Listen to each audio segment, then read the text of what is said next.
Attention duelists! My hair is ready to start this podcast. Are we there yet? And with that, we open up episode 28 of Shredded Cels. I am your host, Alex Schmitz, and with me here today is Clara Heimberger, Andrew Gleason, Hey. Mark Goldsmith, Hey there. and Kenneth McNulty. Are we there yet, Alex? Yes, we are here. We're doing the podcast right now, Kenny. And for those of you who are listening to us for the first time, we are part of TechEds, which is part of AVW Productions, a media production organization here at Ohio University. Yep. We here at TechEds do all sorts of cool stuff on like video games, movies, anime. We do podcasts. We've got a blog. We do videos for YouTube. Watch them. Exactly. All sorts of cool stuff. I'd be impressed if they watched this episode for the first time, though. 28. It's like, Yeah. Let's 28. Let's do it. Why not? Yeah, why You never Well, know. maybe they just want to know about a bridge series. That's so true, that's I what they forgot. run That's into. true. I mean, Yeah, like Abby found us because of what was it? It was Full Metal. Full Metal. FML. She found us because of Full Metal. So that wasn't the first one. It's true. True. That was. Wait, should we abridge ourselves? I'll talk for somebody else here. No, that could be fun. Nah, that'd get a It'd be little hard, confusing. but- I'm doing it. Good luck. Alex here. Because that's what I sound like. Yes. Alex here. Hello, my name's Alex. I like podcasts. I do like podcasts. I'm getting that right now. Wow, Nice. Kenny, you're pretty good at this. Yes. Thanks. I've got a voice for So, everyone. in case you couldn't tell, this episode we're going to be talking about the Abridged series, multiple, specifically Yu-Gi-Oh and DBZ, but then also whatever else we feel Sailor like Moon. talking about. Never do. But before we get into that, on. I figured we should talk about the animation we've watched since last time. As for myself, we just finished up our spring break here at Ohio University, and I actually stayed here in Athens in order to get some work done. Same. And I didn't get quite as much work done as I might have hoped. In the end, I played a lot of video games, had some nice walks on the sunny days in Athens, They would say and why. watched a lot of anime. So I watched Solid. the entirety of Shakugan no Shana. Has anyone heard of that show before? No. You made that up. No, I hadn't really heard of it either. It's actually like a fantasy action show. I saw a person who I've watched their anime videos. He had a list of like his top 50 openings, and it was on there. And he mentioned like fantasy action show. I was like, I like Wow. fantasy and action. We watched a video last night about every anime intro Yes! ever. That was so good. It was great because all of them involve birds running, quick looks Zoom behind shots. them, Teary- zoom shots, teary-eyed. People crossing each other's crossing back. each other. And don't forget having the characters' names Oh come yeah, up on screen. and naked people. A lot of naked people. There was a few men, though. There were a few men. Yeah. Lots of naked. Lots naked. Great.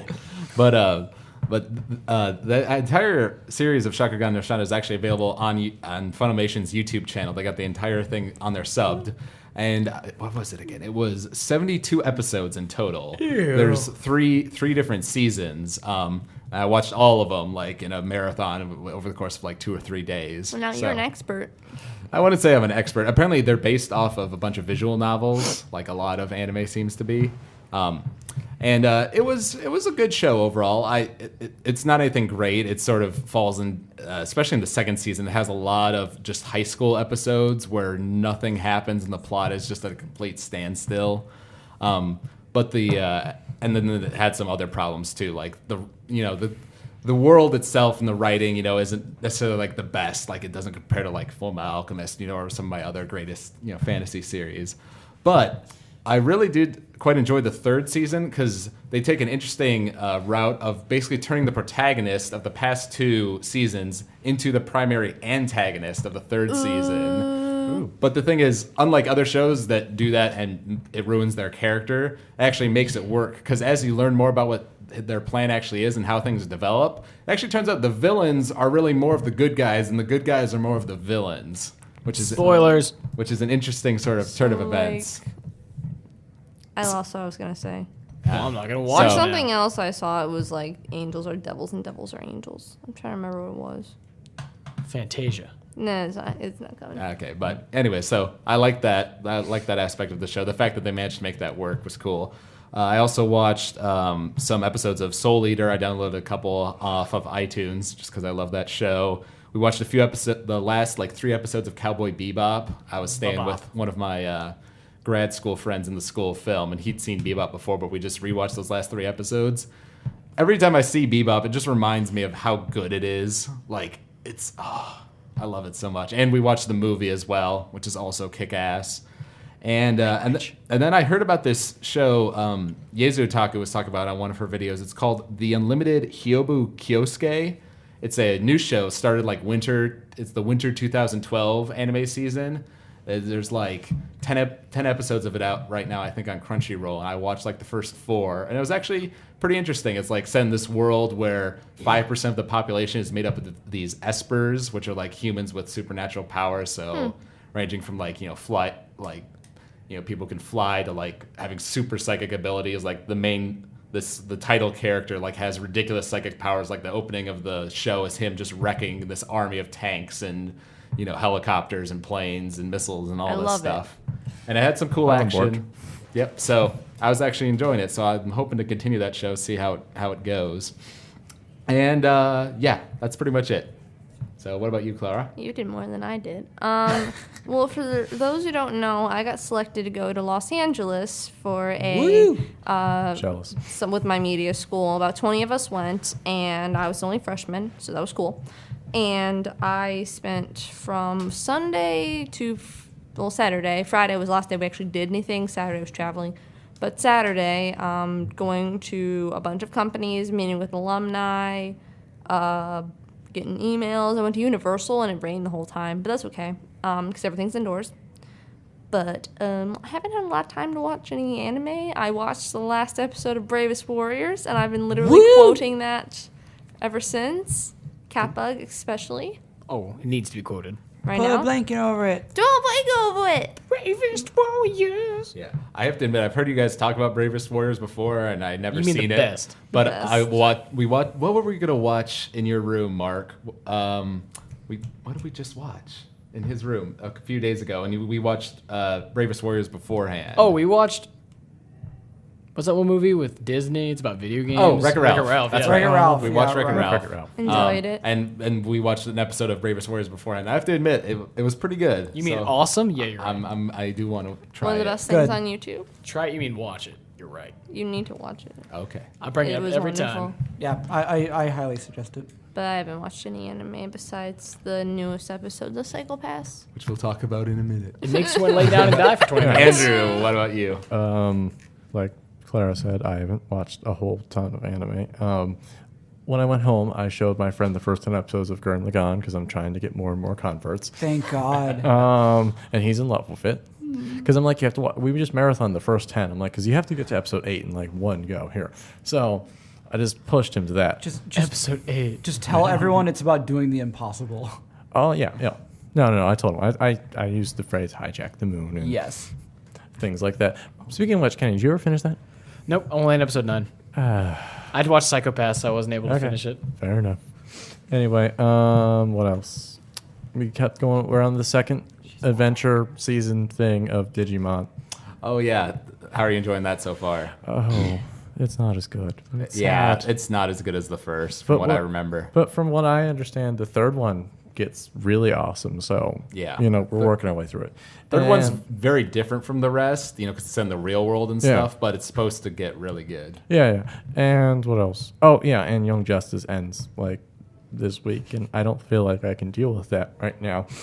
Wait, Young Justice is ending? Yeah, they canceled it. They've had like 2 seasons. Yeah, It just started like Last year. This past year? last year. Yeah, last year.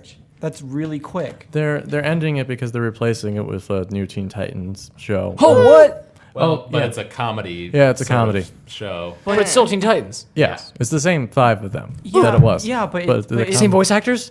Yeah. probably, yeah, but hold on a sec. But isn't it in a different style of art? Yes. Yeah. It's It's a different style. It's like No. chibi style. They need to bring back the original. No, they just need to keep Young Justice. Is what I kept saying because Young Justice was awesome. Young Justice was good, but if they're going to bring back Teen Titans, they need to keep it how it was. See, that's why Young Justice and Teen Titans were so good. It was serious but funny mixed. Or they Yeah. do More Teen funny than Titans, serious, but but- like 5 years later, Teen Titans? Like just older Teen Titans? Actual That's what Young like Justice teenager kind of- Titans. So it would be Teen Titans. It'd be like a semi-adult kinda what Young Titans. Young Adult Justice. Titans. Yeah, Young Adult Titans. Sounds like a book series.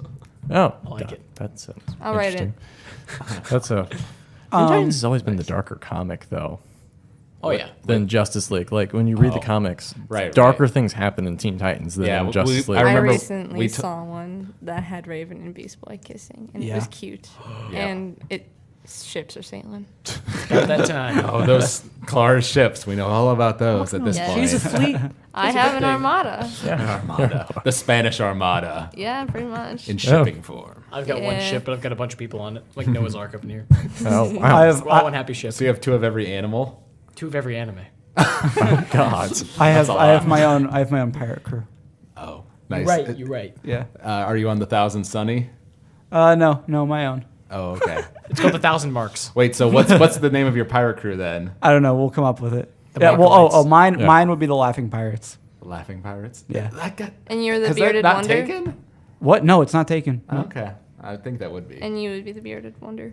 The Bearded Wonder. Yes. Yes. I suppose. Mark has a beard, by I the think way. where the sassy pirates taken? I don't think so. I'll be sassy. Andrew, Pirates. did you watch anything else? No, nothing's bad. All right. Well, I watched One Piece, obviously, because I watched the new ones whenever they come out.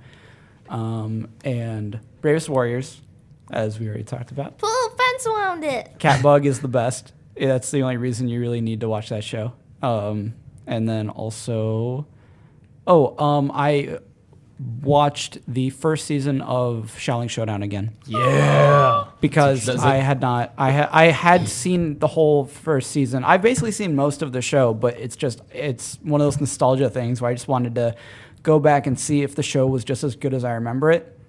It definitely is. Yeah, Gongi I Tensei. haven't seen one in a long time, but I wasn't into it as a kid. I was more like in my middle school years that I was watching Shaolin Showdown. So Kid. kid years, quote unquote. I really like it though, just because the characters are really interesting. Jack and Spicer. Jack Spicer's my favorite villain of all He's time. so His pathetic. He and I scream almost the exact same way, so I think it's part of the reasons why I like him so much. Oh. His best things when he finally gets the. I mean, when he first gets the monkey staff because he kicks facing with that the gravity boots. Yeah, He's like so for a while he was pretty good, and then just he always Yeah. had the third arm sash because it was useless. That the mantis flip coin. Yeah, and then he just became the joke villain while other scarier villains replaced him. But Like he that helped other eventually. guy. Yeah, that's true. That Yeah, other we guy. went to the dark side like 3 times. so Speaking of which- yeah. What's up? Oh, sorry. I was just gonna ask, did that ever have like an ending? Yeah, it did. Did that? Yeah, I haven't seen it though. I don't so remember that that's why ending. I'm excited to keep going. 'Cause I don't remember what the ending is. It was a big. It was I want to say it was like a movie, quote unquote, because it was like where spoil Omi it. isn't that the main character? I haven't seen Yeah. it. Yeah, he like starts messing around with time and like goes back and changes the one guy. I forget his name. Oh, the guy who started everything with the Shang Wu. No, I don't think it was that. The guy who used to be a good guy but then turned into a bad guy is like one of the most powerful villains in the show. Are you talking about? I think his name's Jake. Yeah, the like dragon dude. Yeah, the dragon dude. He goes back in time and like makes him not turn into a bad guy, but then somebody else turns into a bad guy instead. And basically, screwing around with time does not help, and things get really crazy. And it turns into this big brawl between like all of the good guys and all the bad guys. Of course, the good guys win, and then Omi, and this was all like a big thing to choose like who would be like the Don't leader of spoil their it. group. I haven't seen it. No, Okay. no. I won't spoil it then. What happens after that? Okay, hold on. You can just say yes or no because this is super obvious, even if it is a spoiler. Spoiler alert. Does he choose Omi? No. he No. doesn't. Okay, that's interesting. Wait, okay, All I right, remember the never ending. mind. I do remember who the ending is. Yeah. Never mind. Then don't tell me. Okay. But yeah, so that's a really good show. Yeah, I've heard. Never mind. I have seen it. Never mind. I know Okay. this. Yeah, it's been a long time since I've seen it, but I do remember watching that ending. Yep. So it's been good. See, that's my problem. I never remember the finales of series. They're like, that was the finale. I was like, what? Like Bravest Warriors, which I also watched. That was the finale that happened last week Yeah. for season 1. It was great. It was wonderful. They're gonna learn all the How secrets. many episodes are there in that 11. season? 11, yeah. And each episode's about 5 to 6 minutes. Yeah. The they're last short. one is 7. Yep. But that's Special. because it's the fun. And Emotion Lord wasn't in the last one. I was kind of mad Because he had the about temporal that. parasox. I know he had the temporal parasox, but I want him to be there. That's why I'm hoping season 2. I mean, something big's happening. We saw all the stuff leading up, and we know. I know, like after the world Chris's visions. Yeah, and Wallow's arm. My arm is gone. That was my favorite. But other than that, I watched the last episode of Psychopaths. I want to lay in a corner and die for a bit, and bleed out of every orifice. get that. And Just like the old man. We'll get there. We'll get there. that, and I caught up with Deep Space 69. But other than that, What's Deep Space 69? It's a silly show. it's a really funny show. But it's like a short on Mondo Entertainment. Mondo, Yeah. it's just a short series. But other than that, yeah, I didn't watch any anime either. I was too busy living life. I see. So I Doing was stuff. I was just all alone in my room, just watching anime like crazy. It's because you're a cool guy. You know a lot of stuff about anime. It was a nice just to relax though and get sleep, which is something I do not get Are normally at you college. lucky? I'm saying that was over spring break. I know. All right, so real quick, we'll talk about some recent news that's happened since we had our last podcast. Some man. interesting news with Toonami. They announced that the show One Piece is going to be coming to Toonami within the next few months, which is really good for Mark and I since we're big One Piece fans, and people have been pushing for it to get on Toonami for a long, long time. Dude. The question, though, is we were talking about this at dinner earlier with Jeremy and Matt. It's a question of, are they going to start it on episode 1, or are they going to start it from like the Davy Back fight, like where Funimation has started up again with the new season? I would love it if they started at the Davy Back fight because that's what I want to see. But at the same time, I'm just gonna assume that they're starting over at episode 1. Yeah. That's going to take forever. Yeah. Forever. Well, the hope would be that they don't dedicate 2 time slots to it, so they like have 2 episodes every Toonami, so it'll go a little faster that way. A little faster. But it'll still take. They could actually get it done in 1 year. Yeah, it'll still take like a year to get It caught would, up. it would be nice if they do the Davy Back fight though. They should just do full Toonami things, like 5 episodes of One Piece every night. Because also some people don't like it, but personally, Davy Back fight's one of my favorite arcs. Yeah, I don't know. I don't feel strongly either way about the Davy Back fight. I don't hate it. I don't love it. It's just sort of there. Yeah. But it is nice. Just as it's obviously one of those things that Oda just threw in there to be silly, something he wanted to do. The 2 things that make it my favorite, well, maybe 3, is Zoro and Sanji working together. Luffy's afro, and the slow fruit. Yeah, it's a cool power. Yeah, I really like Foxy just because he's a very, very silly villain. I'm sure Davy Back's a great guy. That's right.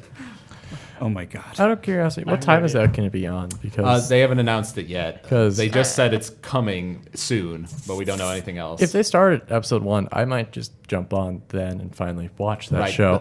That's the reason for them to start at episode 1, because they can initiate new people that way. And I'll jump on and start watching it because I'll then it'll be jump like on on TV. too. Because that's something that's kind of slipped through the cracks for me. I mean, I watched pretty much up to like when they were in the desert and Yeah, the same. bird Yeah, guy I did that. exploded. Yeah, Yeah, I was watching them. Alabasta's one of the best arcs also. Yeah, original Toonami, I watched all the way up to like Chopper. Yeah, I watched up to the desert, but I don't remember. That switched was like up years there. ago. I don't remember what happens. It's such a good arc. Crocodile's my favorite villain of all time. Yeah, I remember talking about Yeah, Crocodile. he's definitely one of my favorites. I don't know. It's hard to say. I mean, at this point, I love Blackbeard as a villain. Like, the big villains like him and Akainu, and the ones that they're going to be Red fighting at the Dog. end of the saga, I feel like Crocodile's gonna come back later. Yeah, well, we in one of the recent manga chapters, we saw him. Yeah, I saw So, that. Yeah, but we're not talking about manga here, unfortunately. And the other news was that the film Ava 1.1 is going to be broadcast on Toonami. I want to say in either later in March or early April. I'm We not sure should watch it. exact date, but that is pretty cool. I only saw the ending of that movie at one like little anime screening I went to, but Ava 2.0 is really good and it's got nice animation. Ho ho. So Enjoying Ava over there, are we? yeah, because you haven't seen the rebuild films, but 2.0 actually changes Shinji. Into an actual good character. Well, I wouldn't More say good acceptable? character, but he becomes acceptable. That's at what the I very heard. I least. heard you could bear him for once. Yeah, but 1.1 still has Shinji being emo, so I'm not sure if I can Classic handle that. Shinji. And I was also talking with Matt earlier. He was actually giving good news that apparently since Toonami brought Soul Eater on as one of their shows, like they've been doing better as far as ratings, like having a million plus people watching it from like when it starts at midnight all the way to 2:00, and then decreasing in increments as it goes. But the show's doing well enough that they're getting like a new graphics and things like the now, then, and later little things. They're remaking those. There's a new version of Tom coming out, like Tom Another 5.0. one? I was going to say, Tom had like 8 iterations. Yeah. Yeah, He was so small, he's different color than huge. It's not that much different than the current one, just a little bit sleeker design. So this basically means that the Toonami people who have been running this whole thing on like a shoestring budget, are actually doing well enough that they can make some new things. Not just keep reusing the same animations that they've had Yeah. since early 2000s. So good on Toonami. I'm gonna try to It depends on what time slot One Piece is at, because I'm not going to stay up until like 3 in the morning to watch it, but I'm going to try to support it because I want One Piece to be on TV. Yeah. I completely agree. All right. Very good. And real quick, we're going to talk about episodes 20 and 21 of Psycho Pass, which is our sort of ongoing series discussion, sort of like we did for The Legend of Korra last year, for those of you who listened to us then. We don't have to talk about this. There will be spoilers for Psycho Please, Pass. no. So just be aware of that. And know we'll the go box through this real opening quick house. and then get into our main topic of abridged conversation. People die. Yes, Mark and So Andrew. easy to say, Mark. Mark and Andrew are not You caught haven't up, gotten attached We to them. haven't yet. so they have not. A part of me died today. They won't really be in the conversation too much. Yeah, but it's really surprising though when even if I literally actually had almost no idea what was going on aside from like the couple things that Alex has told me in the past, and one of the characters died and I actually got sad. And I didn't even know the character, so I'm sure that if I had been with the series, it would have been even worse. That was He's his the dad. best. And Yeah. I was trying not to watch so that it will hit me even harder. So Yeah. So real quick, because Props. 21 is the one with more things to talk about, but as far as episode 20 Mark had to goes, leave the room. He's so sad. bye, Mark. Hope you find your dad. is he going to avoid spoilers? Because I can do that. Yeah, if you don't want to be spoiled on Psycho Pass, then you can leave. I'm going to try to catch up this Leave the week. room. Like that's my goal now. Good, Okay. Good. All right. Come back soon. Okay. Kenny will knock on the door or something. Yeah, I'll Yeah. knock the door. We'll knock it over. I'll door the knock. Do that. So yeah. Oh, and yeah. Kenny didn't actually watch episode 20. I just had to give I him had a an little plot annotated summary. version. Yeah, of what basically happened. But to be honest, I was a little bit surprised that that Sybil told. Really, Go Kenny? on, Charles. For those in the audience, Kenny just moved his headphones so they're going over his eyes. Visor. Thank you. It's not a headphone, all right? Starfleet gave this to me. Okay. Are you from? You're saying you're from Star Trek? That's the traitor. Don't betray Star Wars, dude. No. Darn it. But I was actually a little bit surprised that the Sybil system told Akane the whole truth. Like I sort of thought they would, just like keep something hidden from her, but Yeah, they that's what I just was laid it all expecting. out there. They're like, oh, hey, here's everything. But I Take guess- it in. Take it. It works even better because they knew she was loyal, but now she's even more loyal because she knows exactly how it works and everything. She's still stuck with him. Yeah, and Yeah. she didn't tell. Well, yeah, I mean, it is sort of frustrating watching it because, like, she's saying, like, so you killed Kaguri, and you Kaguri's guys, dead. He's not coming back. My theory was wrong. yeah, you guys are, basically the whole system is a lie. You're not a bunch of computers, you're a bunch of humans, and not only that, you're basically like criminals like Makishima who are running the country. Who's a terrible person needs to die. But Yeah, exactly. seriously. But at the same Carries time, bombs in their coats. Yeah, seriously, a pipe bomb, no less. come on, guys, episode 20. We'll get to 21 soon. I know how much you want to talk about it. No. But now I remember what I was saying. Okay, so it's interesting seeing Akane struggle because she's obviously like human like us, is feeling all those emotions of like struggling She's pretty with human. agreeing with the civil system. But at the same time, you do have to admit, she agrees to go along with them both because she agrees that Kogami shouldn't kill Makishima and that the civil system does, despite its many flaws, does keep relative peace in Japan. And the fact of the matter is, if she went out and told the world, about Sybil and revealed it, and Sybil got shut down, that would result in like complete chaos and anarchy and like Everything would explode. yeah, things would be really messed up until some new government or order could be imposed, and that's a pretty hefty burden to carry. So I can understand why she wouldn't want to reveal Sybil, even though I want her to do it so Unless badly. she becomes their new leader and takes the reins. I wanted Akane her could to rule like, them. I don't know. I wanted her to like throw the gun into the brains and break some things. Just That'd be be like, so just. She starts using the paralyzer on the brains. Does not compute. Well, they probably wouldn't like that too Whoa. much. They'd kill her. What if the Well, brain's a then- bunch of Daleks? Daleks? Sorry, Doctor Who fans out there, you know what I'm talking about. No Doctor Who talk here. But yeah, I don't know. What did you think of that, Clara? You wanted her to just break I don't know. I things? just wanted her to break something because I was just so mad because they're like, yeah, we killed him to keep the peace. And then she's all like, no, he was my friend and he made me food and we got drunk together and you're a meanie head and I don't like you. And she was definitely getting mad, like, beyond I've ever seen her get mad before. And I'm just like, I feel you, lady. That's like somebody's coming up saying, yeah, I killed your friend because we didn't like him, but you want to work for us? And you're like, I guess. I don't know. I'd say she might have been more mad when she had the helmet above Makishima, you know, and she was thinking about her dead friend. Yeah, but then it's like the same thing, but But just it's with like a different person. the thing that ended up not being able to kill Makishima killed her friend who wasn't a criminal. Right. But then the guy who really is a criminal, they couldn't kill. So it's just extremely frustrating. And I just, I just feel this huge connection with Akane just for reasons I don't understand. But it's like, I look at her and I'm like, I like you and you are me. Yeah, well, and I liked it how later on in that episode she's talking with Sybil, you know, through the gun and basically like, it was like, well, I'll help you, but you got to let Kogami live, you know, like she's making a deal with the devil here, you know, so she wants something Yeah, she's out of definitely it. got a lot more cunning all of a sudden. Yeah. Like unlocked potential or something. Oh, yeah. Yeah, you definitely see more of that in 21. And I also really liked, you know, because you are a little bit mad, you know, that she's chosen to side with Sybil, but then she has those memories, you know, where she's with her friend and she's with Kaguri and she's with Makishima. She cried a little bit You know. and I got really sad. Yeah, it makes you feel even more things. Yeah. Well, isn't that good that a show makes you feel things? It means you're attached to the characters. It does, but it shouldn't. She And should then have it just shot it rips- all up. And it rips it apart. You know what? He should have had the pipe bomb to blow that up. Then I would have condoned him for Yeah. having that pipe bomb. Yeah. Well, to be fair, Makishima wants to destroy Sybil, So he should have just done it and didn't kill everybody else in the process. but he's not at Sybil. They wouldn't let him near there because he knows they want to Because he's a butt. That's why. Okay, but you know, but one thing I did notice shonen though man. was Shonen. that's his nickname after all.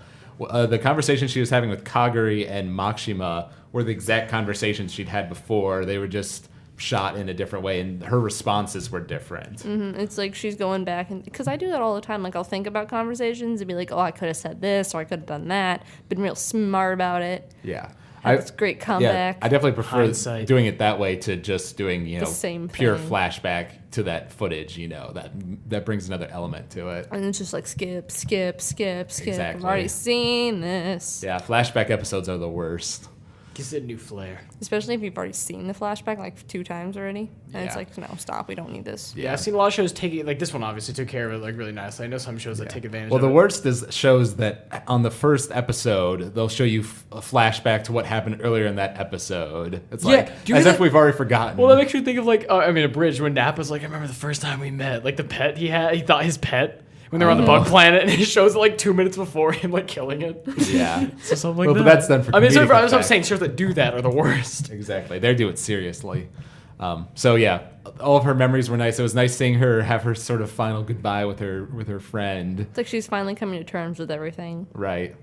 And then basically the rest of the episode was just set up for the finale with Makishima and the old agriculture guy and, you know, them finding Kogami's hidden message in the throat of the guy, which was gross. it was gross, but it was kind of cool seeing Akane like, they're like, oh, let the robots take care of it. And she's like, there's no time. Put on those gloves, dig in there and grab it out. It's like, yeah, Akane, you go. I couldn't do that. I would throw up. So she reached her hand on some guy's throat. Yeah. Nice. Well, it was already slit, so she's like, meh. Nab. Yoinks. Yeah. Gross. And we get even more of her being like Kogami, where to the point where Ginos is looking at her talking about the situation, and sees Kogami like appear there over her body. Mm-hmm. That whole trick. She's Foreshadowing. Yeah, I was gonna say, I feel like even though she's like one of the most composed people in the entire show, she may become a latent criminal. Well, with What what's if- happening, you know, in episode 21 and possibly She 22. gets the real gun. And what if then she actually she has to shoots him. choose which one to shoot because they're both there. Well, she's not going to shoot Kogami. She But what if says she that has in like a 21. really good? I don't know. So you never know. This show, you see the thing where she's pointing the gun at him. I don't know. Something could happen. She could stun him, then he's gonna charge her, and she'll be like crap and pull out like a javelin and spear him. Right. Where does she have a javelin? Hammer space. Hammer space. It Yeah, exists. She's like Homura. She's just got a pocket dimension in her little Yeah, arm like thing. woohoo, and just like hit him in the head with like end of series. That's where Everybody Makishima wins. got the pipe bomb. Pipes. Well, he just had it in his coat, though. That's not No, unreasonable. he has a time traveling disc Okay, thing on his fine. arm. Yeah. Go, 'Cause- go Modoka Magica. Yeah. But I did think it was clever how Makshima's whole plan is to basically take the chemical that they spray on the Hyper Otsu. yes, hyper utsu, and you know to love English. It's so you know, cute. to fend off disease and basically altering it to make it a poison. It seems like a pretty effective way of making everything go bad. So that's pretty much episode 20, just setting things up for the finale. And then we get to episode 21, which is sort of the first half of the finale. Screw it. Let's not talk about this. Yes. I showed the episode to these two, like, literally right before the podcast. I watched it a few hours before. But I'm not going to lie, like, the sensation I got after watching the episode is sort of like that sensation you get, like, I don't know what it is, but When it's you like, get stabbed in the stomach and they twist the knife? Yeah, that's how I felt too. not quite like that. It could, because it can be a good sensation just after you watch a really good show, whether it's a movie or a TV show or whatever, and you finish watching it and you're still thinking about it in your head, and you sort of like have this feeling in your gut, like, wow, what I just watched was like really good, Really heavy, powerful. really life-changingly melancholy. I don't know. Yeah. Yeah, well, It could have that it could effect. be a good feeling if it was like a really good movie. Yeah. Like Batman. Yeah, Forrest like Gump. Batman. Yeah, but so episode 21, we get more of Akane being, like you said, like she's obviously much more calculating and everything. But I think I forget her name, but the other girl enforcer says about her, She can trust her life in her hands. well, yeah, she's being effective, but yet she looks the most depressed out of all of them. I think you're right. She very well could become a latent criminal, especially if Kogami dies or something Yeah, happens. so does that mean, do you think Sybil System's guarding her crime coefficient? Maybe. I don't know, because on the one hand, it's been shown that she's been through some traumatic stuff She's and really nothing's good control happened. over to Like it. with the whole memory, like, yanker thing. The memory donk? I don't know. Yeah. I think it might be on the verge of becoming a latent criminal, but I don't think she's there yet. But maybe having. Definitely Gino. Oh yeah. At this point, I mean, let's be honest. No, he's Let's be definitely honest full here. out. Yeah, let's be honest. He's beyond latent criminal. He's like super latent criminal. Super latent. Because he was criminal. literally like 2 points from the edge. The doctor's like, you need therapy. He's like, I don't need therapy. I need to go do things with my dad. And then, I did think that was cool how, once again, Akane talking with the civil system and basically forcing her dominator to become permanent paralyzer, but that actually lets her use it against Makishima, and also paralyze Kogami.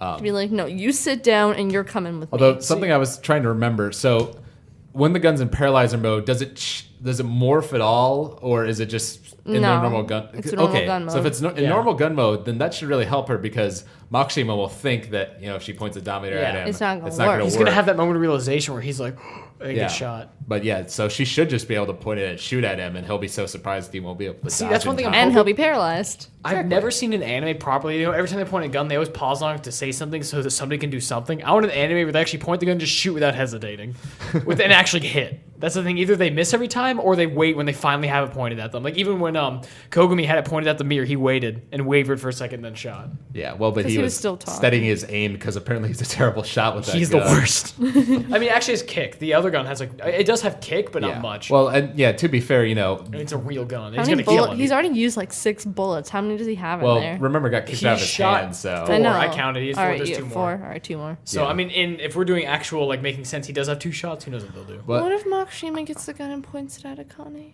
That's what I'm saying. certainly possible. No. Although I assume that Kogami has more bullets on him. I would hope so. Oh no, he had a bunch of good. Remember, he was reloading for like half an episode. Just like, Oh, yeah. so yeah, I'm sure he's got like a. But I got to believe, Please like do that again. that's what he was doing. he was just laughing maniacally as he does. But even though he was, we saw him practicing with it earlier, he's still gotten his whole detective career using the Dominators. Nobody uses physical, like actual guns in this world anymore. So And probably like auto aims or something like that. exactly, so it makes sense that he's not going to be the best shot in the world. At least he's not using one-handed shotgun. Akane. Yeah, seriously, she was BAing that. The one-hand shotgun, that's impressive. But she, Yeah, but she couldn't. she couldn't though. she shot it without it flying out of her arms. I'll give her that. yeah, That's it could have dislocated her shoulder. Yeah, I was but it gonna say didn't. shotgun one That's arm. true. I couldn't do it. She's a tough cookie. I also quite like the little conversation Ginoza and his dad had when he was talking about how like why do you trust Kogami more than me and the dad basically said like it's because I don't want you to get involved with this. I want you to have a nice safe career, And then not become a enforcer like me basically. and then Makishima. And then we get Ginoza tripping over the wire, and sort of like you guys, when I first saw that, I thought that Ginoza might just be flat out dead right there. He boxed him directly in the back and crushed him. Like that would kill any. You other human heard the being. noise. Yeah, he was, in all intents and purposes, any other human would have died. Because that was a huge metal box crushing down on his body. We don't even know what's in there. Even if it was empty, it's probably made of metal. Yeah, it could have been full of just metal Instead, balls. it basically just broke his arm to pieces. Yeah. I mean, I guess it shifted out of the way, it crunched his arm, and it worked out in the end. No, Yeah. it just.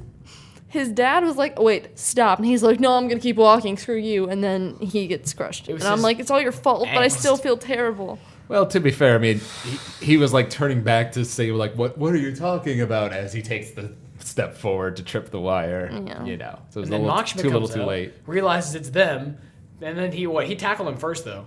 Who? No, he jumped Pops. He's like, look out behind you, and they turned around and like blocked. Yeah. Oh, he had the nail gun. Started shooting him, and his metal arm took like all of the hits. And he's Yeah. like, well, no, metal arm. Yeah, and I loved how we saw Pops going toe to toe with him, with his electric baton and Kogami's little chain thing, and then he like gets him into a chokehold and wrestles him to the ground and like, you guys when made did the he point. have time to light that bomb? And how Remember, was he not was suffocating. he was getting chokeholded, and then he managed to light it up because his other hand wasn't being grabbed. And he swiped on the ground. He was really lucky. Yeah. Then he had a pipe bomb and said, he's like, oh, you're going to try to blow us both up? And he's like, not both of us. And that's the moment when you're like, oh, God. I no. know. And then you see Gino's under all of that crap, and you're just like, no, no, no, no, no, no, no, no, no, no, But no. the thing is, Gino's was yelling at all costs, keep him in place. Don't worry Yeah. about me. Well, but then of course, He's you his can't son. expect his dad to just ignore that. exactly. So yeah, being the BA he is. as soon as I saw Makshima light up that bomb and say that line, I knew what was going to happen. But Oh, I was no. like, And no. he holds it, and it's like, oh, you expect him just to throw it, but no, he holds it long enough so that once it gets over there, it's gonna Yeah. explode Maksh- almost instantly. Makshima's played hot potato. He knows what's going on. He knows what he's doing, and that's what makes me so mad. See, that's He the knows thing. everything. He's actually effective as a villain. You I mean? wish Pops, Yes! See, I love effective villains, but Pop should have just immediately let go and done his best to get it off him, because no matter what, he would have won in that situation. He either could have gotten it sooner or forgotten it out of his hands. I will admit he probably should have struggled a bit more to try to grab the bomb while he was holding Makshima. Instead, he just sort of kept him in that same. I guess he's chokehold. afraid of what's. I mean, I guess I couldn't blame him either. Kind of in shock of that scenario. Regardless, he threw the bomb. I mean, Pops probably there was grabbed it. not a lot of time for like just thinking. It's more like I gotta get this guy down. He's our enemy. It's like in real life, like I don't think a normal human could do that because it's like, I don't oh, think you could even light Yeah. that bomb like that. Yeah. He Well, was in chokehold. I out must of I it. must congratulate Pops because like he did a better job against Makshima than Kogami did. oh, Kogami got his butt kicked. Yeah, and Pops took care of him like less than a few seconds. he Although was to be down. fair, Kogami was injured before fighting Makshima, He was whereas shot with- yeah. Pops was at full but health. Pops has a mental barrier now or something like that because his son is now crushed, and so he's got clouded judgments. Well, or rage gives you power. Yeah, or rage gives we you power, saw- like in Pokemon. Or in Gino's this case, because after his dad died, he was just able to take his arm out of there like it was nothing, and like it didn't hurt him at all. So yeah, Pops is dead. So that's eternal sadness. And then he's just. He threw it, blew up half his body. I thought there was hope, but No. he No. died on I thought screen. maybe his arm will just get blown apart and he'll be like, oh man, now I don't have an arm. I was hoping, but yeah, he's dead. We saw And him of course, he had to die saying like, "Your eyes are just like mine when I was young." I love you, son. Die.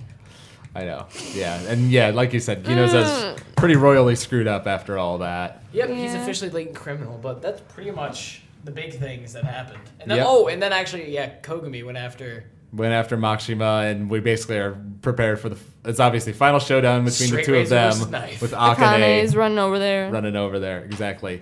So Why? Why must all of my favorite characters die? I know he was my favorite.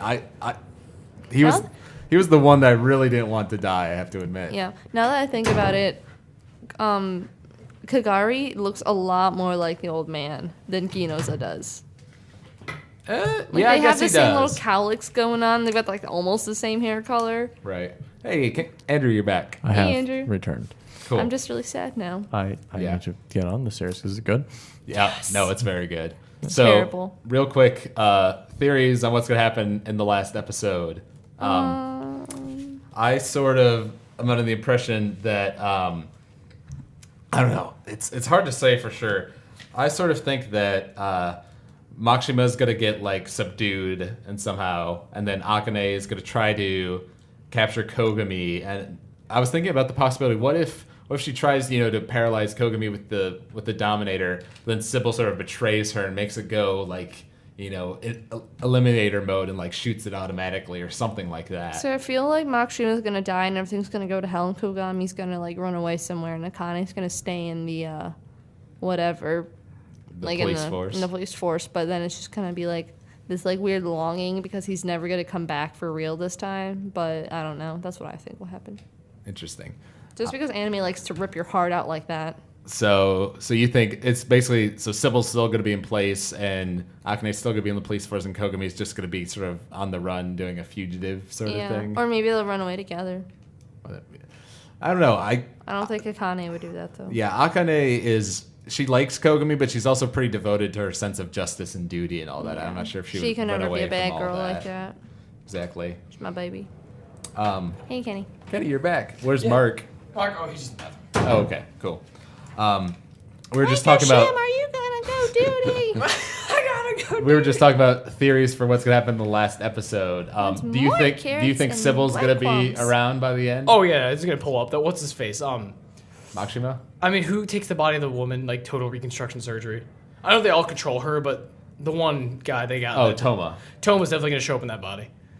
I don't care like what it is. They're gonna show up in some way to try to intervene. Yeah. Well, something I was just thinking about. What if Kogami, Makishima, and what's her face, Akane are gonna have their sort of whole thing going down, and then Well, they're going to, but I feel and like then Ginoza is gonna show up enraged after what happened, and he may take the final shot. yeah, I Maybe he could definitely dies, see him too. dying. I don't know. I can't do that again. The way I sees it is that he's gonna try to convince them Makishima. He always does, but I'm pretty sure he's gonna at least get to one of them because he has a good point. The civil system's broken. He's gonna try to like convince them. I know they all want him dead, but I feel like someone might be convinced, or he's gonna try to sway someone's judgment. At this point in the show, I don't see the civil system being completely shut down, because that doesn't seem to be hope where it it's does. going. But I can't believe it's just going to remain exactly the same. Like, there's got to be some change. Makshima's gonna win in some respect. What if everyone ends up dying just so everything can be kept quiet? I could see it honestly just firebombing the place and like Sybil leaving. I don't know. I definitely think Makshima's definitely going to die. Be better. Kogami and Ginoza could die, and I think Akane's probably safe. Yeah, I feel like she's really safe. Yeah, but She's gonna be broken. But What then at the if, same time, it could like do a total like Madoka thing where everything just explodes. yeah, I get the feeling maybe what's his name Kogami, he's going to like die. And it's gonna break. Something's gonna make her a latent criminal. I guess one of the things I could see her becoming a latent criminal from somebody dying very close to her. Mark's back. Hey, So Mark. I don't know. We'll have to see for next week. I but- guess so. So I'm looking forward to it, though. Hopefully, it's a great ending to a great show. Oh, hey guys. All right, so now that we're done with all that, we can get to the main topic for this week, which is talking about abridged stuff, specifically Dragon Ball Z and Yu-Gi-Oh, probably the two most popular and best abridged series out there. Yep, I would agree. So which we want to talk about first, Yu-Gi-Oh or DBZ? Are we there yet? Okay, so that sounds like DBZ. Yeah, let's go with DBZ. It is Yeah. my favorite. I was thinking about that. I'd say my favorite is Yu-Gi-Oh, just because it was the one I saw first, and I think it's the funniest overall. But I think DBZ is the best quality abridged Totes. series because it's got a ton of voice actors. It's got great editing. The visual quality is great. They actually And I think you're the father. when they get to like the epic moments in DBZ, they actually make them epic, in the show, like with the fights with Frieza or with Vegeta. They still make those like cool moments, like when Goku goes Super Saiyan. They still have like the nice epic music in My there. favorite thing is like the whole summary of season 1 in like 5 minutes. Oh, Dragon Ball Z Kai abridged. Yeah, Yes, I saw that. That is my favorite. Yeah. It summed it up. I love because I love it I'll when take Nappa's your like, son. I will insert funny line here. Everything I say, you will quote on T-shirts. Something like that. Something to that effect. I just love how Rad's like, I have your son, and flies off. And they're like, There's Oh, he took my son. there's so many I'm here to help you. Aren't we enemies? Don't watch Dragon Ball. there's so many good moments that like I think I can quote the whole thing. I don't Yeah. I don't think I'll ever forget like some of those moments. Probably one of my favorites, and I have a lot of favorites from DBZ, is the ice cream one, where he's like he gets like okay, what is it? Goku knocks Vegeta into the side of a mountain. And Vegeta, and like he's like, "Hey Vegeta, are you okay?" Gumballs and ice cream. He's like, "Oh yeah, it's just gumballs and ice cream in here." Oh, so awesome! Can I have some? And it's silent and just Vegeta. Well, no, I remember that Freaks out. exact series of lines because that is one of my favorites. It goes, Vegeta gets hit in there, and he's like, "Are you okay in there?" "Oh yeah, everything's great. Nothing but gumballs, was it gumdrops and ice cream in here? Oh, really? Can I have some? I'm surrounded by idiots. But I thought you were surrounded by gumballs and ice cream. He blows it up. One of my other favorite Vegeta moments is when he confronts Gohan in the second season when they're on Namek. He's like, hey, nice watch. Yeah. It's Hell's time. And nothing else. Well, duh, that's what a watch does, idiot. He's like, so, can I help you? No, but maybe I can help you. I need an adult. I am an adult. Punch. Yeah. I only hit you because I've pent up aggression against your father. Take that. But then he's flying, and it's like, wait, that watch, it wasn't a watch at all. It must have been some type of Dragon Ball finder, which means he took the Dragon Balls. It's like, Vegeta, I think your rage broke. Shut up, Nappa. I'm not crazy. You're crazy. Especially you, Nappa. Ay. I love, especially in season 2, it seems like they do a good job of like repeating lines. Like in that same episode, there's that bit where Vegeta's talking to Gohan. He's like, "Oh, what are you doing? Oh, nothing. You foiling my plans? Foiling your plans? Good, that'd be bad because then I'd have to kill you." It's just like they this just quick go back and forth. forth. And then when he's enraged, he comes back and he's like doing that same exchange. You know, I just love it when they bring lines back, or the "I need an adult" line because he said that earlier to Guru and to Krillin. I am an adult. Guru is my favorite. Him and Piccolo are my number ones. Him, Piccolo, and Nail, actually. Vegeta as a character, I actually like DBZ Abridged Vegeta better than the actual Vegeta. They made him so much angrier, which makes it so much better. I love his voice actor. It's just always hilarious. Lanny Pator is the guy. Vegeta, why? Because I'm a monkey. I still like watching it for the first time again, like watching the first season. I just love the line that got me because I forgot. It was just, wait, Piccolo, are you Yoshi? And he's like, yes, Goku. I'm a freaking dinosaur. Can I ride you? He's like, "Ah!" Well, and I love in Piccolo's the probably my Kai favorite. one where he's like, "Are you a Yoshi? Hell's yeah!" It's just greatness all around. Did somebody go like, hey, you know how your dad spit you open an egg? He's like, yeah. Was that the Yoshi thing? Yeah, Was that was the same thing. Because Piccolo's probably my favorite right now. I like Piccolo a Hey, lot. Piccolo, you're green, right? Yeah. And you hatched from an egg. Yeah. What about it? Are you a Yoshi? It's called sarcasm. What does that taste like?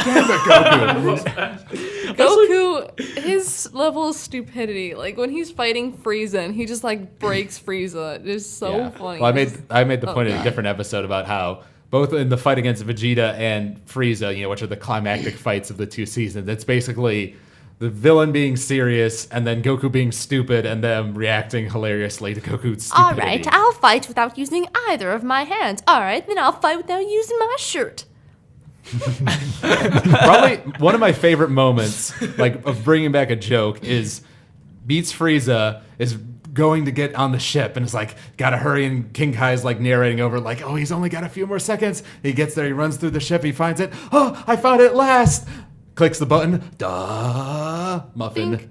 Muffin. Yay! So And then King muffin. Kai's like, oh god. Yeah. Madre de Dios. What have I done? Nail. I saw a bird. It was pretty. Kick its ass.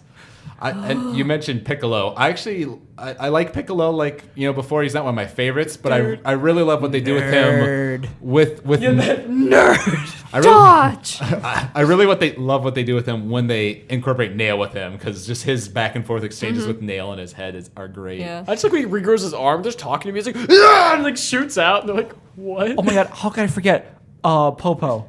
Yes. He's a God. Satan. Oh god, In- no. in- Oh, I remember that. Hi. Popo himself is hilarious eyes. in the first season and whatever, all the Pecking episodes. order. But then I think it was the first episode of the newest season. Yes. He was hilarious in that one because like someone comes up to him and like, what was it? God, who is it? Okay, well, the explanation with that is it starts with this whole evil thing, and that's like a filler anime only arc because it's not in the manga. Is it It's like okay. Pepper or something it's like with that? Garlic Jr. Garlic. Garlic Jr. Who is in one of the earlier movies, and he's got this whole like black water thing. It's a whole like little mini arc in the actual show. Okay. But in this, they just make it about the whole Krillin thing with that girlfriend, and then Mr. Popo just annihilates them. Yeah. Like they're just breaking everything. He's like, clean that up.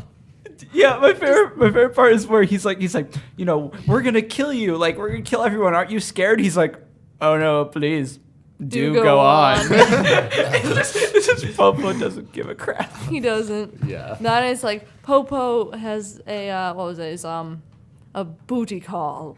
Last time I found 5 bodies. He laughed when I said 5.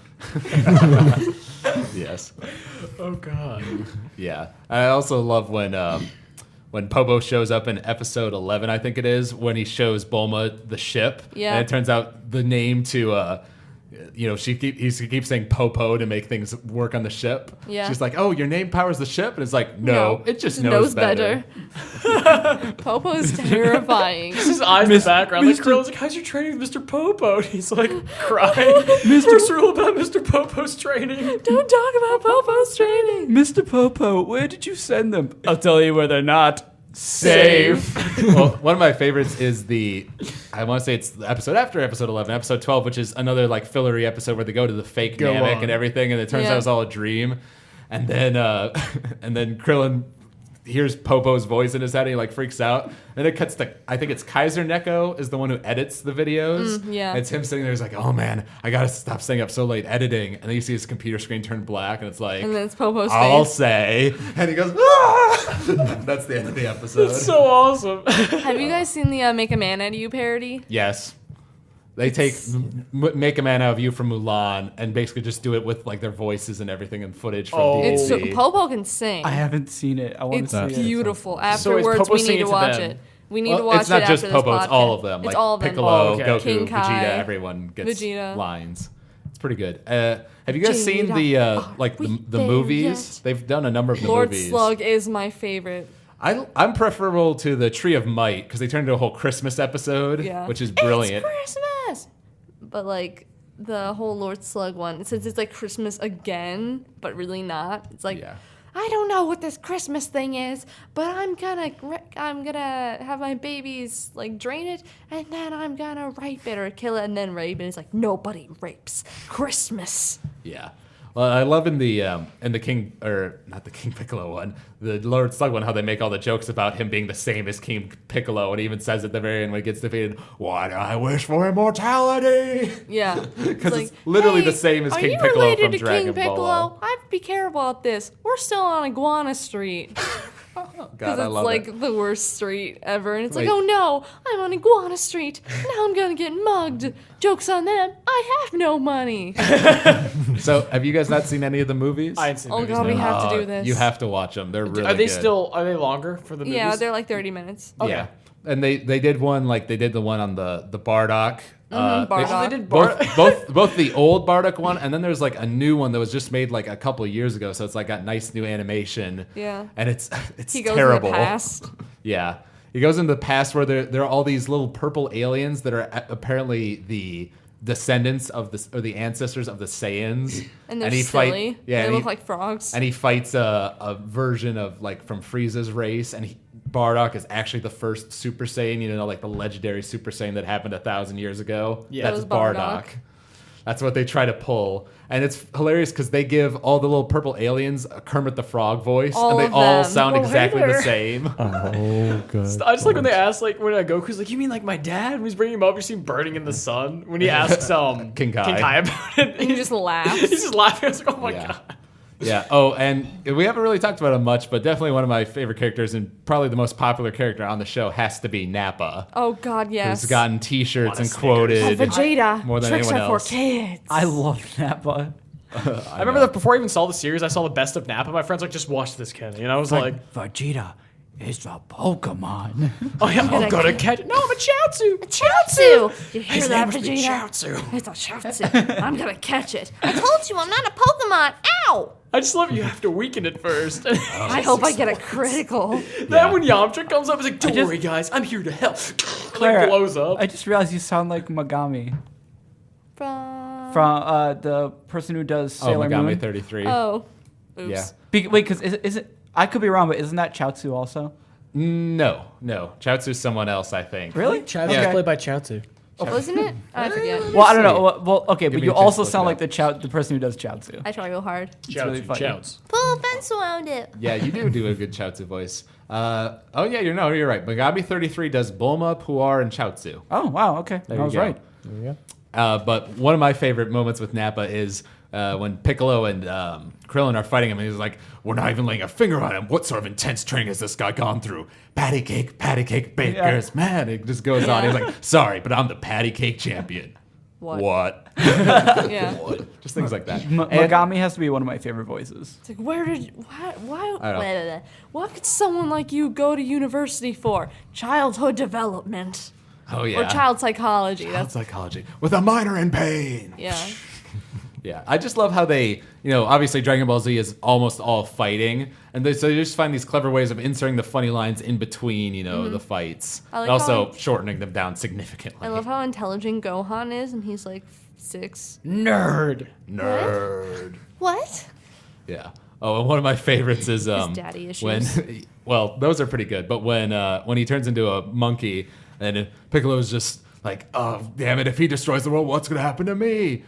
And he starts looking at the moon. Quit looking at me like that. Stop mocking me! Yeah. And then they go on to point out at the end of that episode how the weather forecast how the moon's destroyed. Yeah. And then Sailor Moon. Yeah, now we go to our resident moon expert, Sailor Moon. Oh dear God! Thanks, Sailor. And now back to the weather. Yeah. Oh, they did another one. What was it?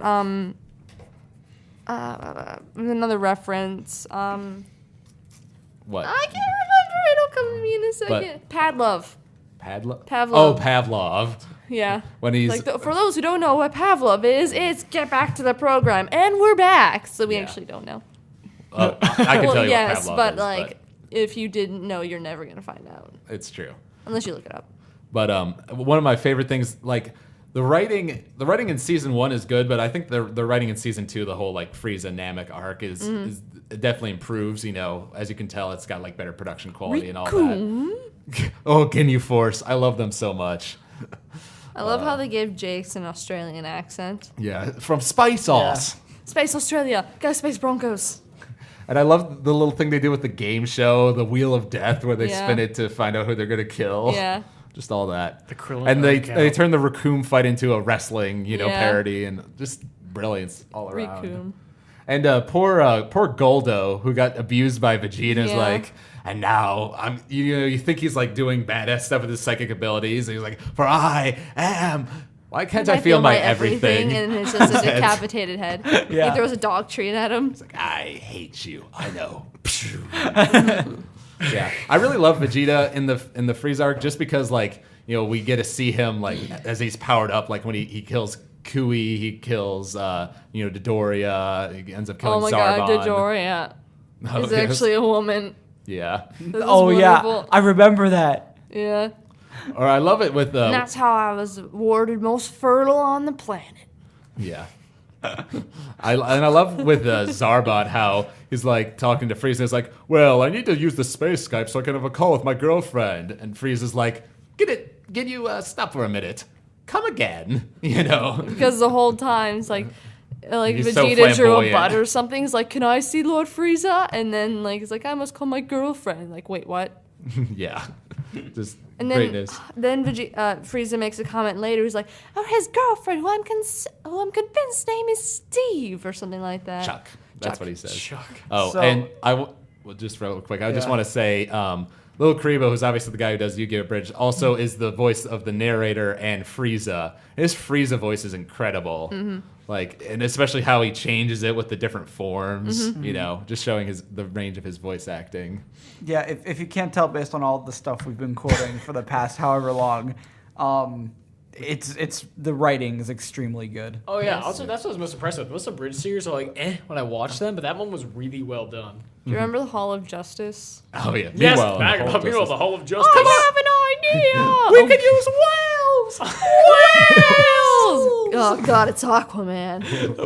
And the best is when Navi Nappa goes, kills, and I killed all their whales. No, not the whales. What were you going to say, Andrew? Nothing other than that. The Hall of Justice sounds fun. Yeah. I didn't get that far into DBZ, so I need to watch more. really? That's So so you- five. Literally every episode is hilarious. Oh, I Yeah. bet. The only problem with this is I didn't watch Dragon Ball Z, so I don't know who half these people are. It doesn't matter, honestly. Oh, no, I it think sounds hilarious. See, the thing is, now I can't go back to normal DBZ. Luckily, it's basically imagine Dragon Ball. Imagine DBZ Abridged is DBZ just condensed and funnier. Well, Like Dragon Ball Z. That's how I imagine well, that's it. basically the actual term for abridged, like, used outside of the context of Yeah. abridged series. Like an It's abridged shortened. audiobook is taking, the audiobook and making it shorter. So that's the main definition of For it. people who don't like books, apparently. Yeah. Yes, those people. I always get unabridged audiobooks. Good. But were you going to say something, Unabridged Andrew? Hamlet. No, nothing. Okay, sorry. I thought you were.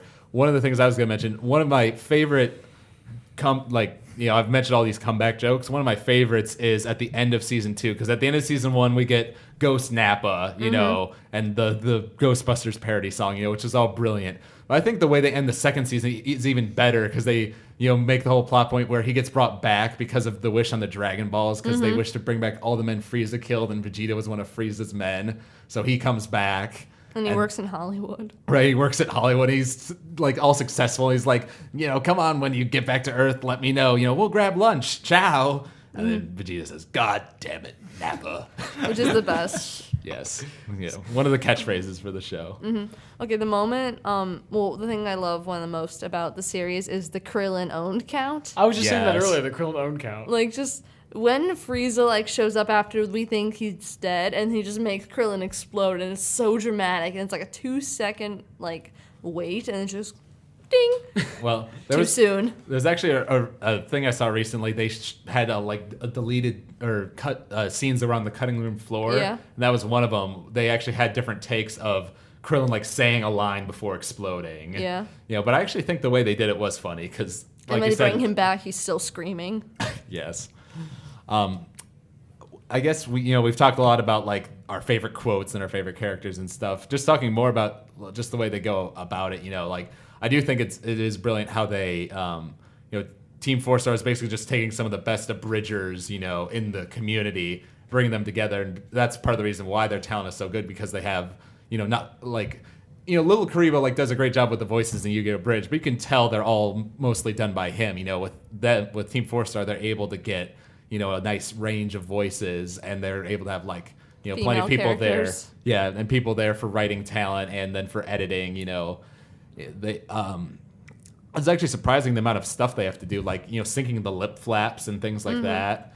I remember saying this one thing where it's a pan shot, the camera's moving, in the frame, and they had to make sure that the mouth flap that they had was moving with that shot. So every frame you need to make sure it's still there, because they're inserting those mouth flaps so they can make them go however they want. You can tell in older versions of Yu-Gi-Oh or even DBZ, they're just using the actual footage itself and just sort of voicing over it, not really trying to sync it up. Or with people who are just being lazy doing abridging that Maybe. as well.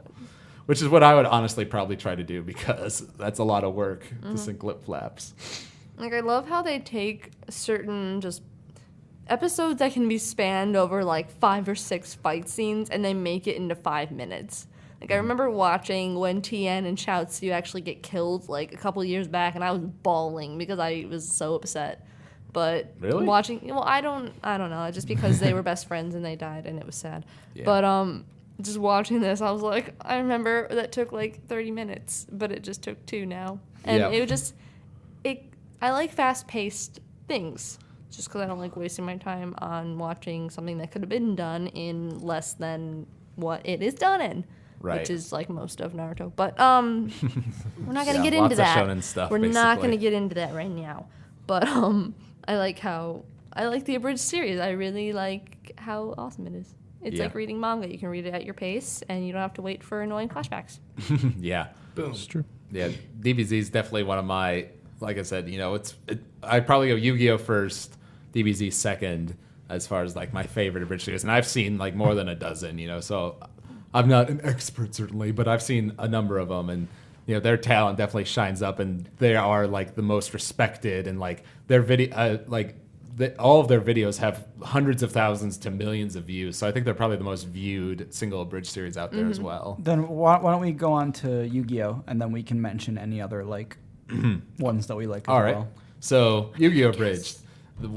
It's very important for being the first abridged series. Lil Karibo being the guy who quote unquote invented it. Way back in 2006-ish, I want to say it was, and and you can tell, you know, in the very early episodes, like, you know, that they are the early episodes just because the voice quality is terrible, and you know the visuals, you know, are really like blurry and pixelated, you know, and then as he goes, you know, audio quality gets better, visuals get better, you know, which is true of all Abridged series really, but you can especially tell with Yu-Gi-Oh just because it's been going on the longest of any of them. Yeah.